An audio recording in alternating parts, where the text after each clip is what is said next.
मामा तुमचं नाव काय आहे? बलभीम माणिकराव लोखंडे, गाव? बुखांडा, लिंबावी. कशा प्रकारे हे नुकसान झालेलं आहे आणि किती नुकसान झालेलं आहे याच्यावरती काय सांगू शकताल तुम्ही?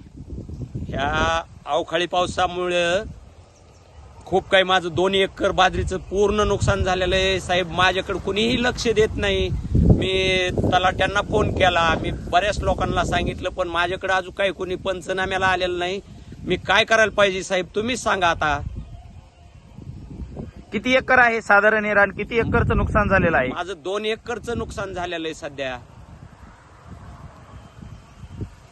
आता ह्याची काय विल्हेवाट लावा साहेब, काय करायला पाहिजे?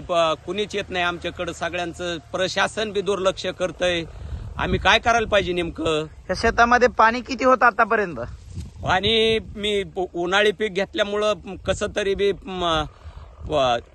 इजेच्या टंचाईमुळं बळच झटून हे असं आणलेलं पीक होतं साहेब. ह्या कालच्या अवकाळीने पूर्ण माझं पीक उद्ध्वस्त झालेलं आहे. याला कुणीच माझ्याकडे लक्ष द्याय नाही. मी एक गरीब कुटुंबातला शेतकरी. हे पहा साहेब, तुम्ही येऊन प्रत्यक्षात आतापुतवर प्रशासन बी नाही आलेलं. आम्ही कुणाकडे दाद मागायला पाहिजे?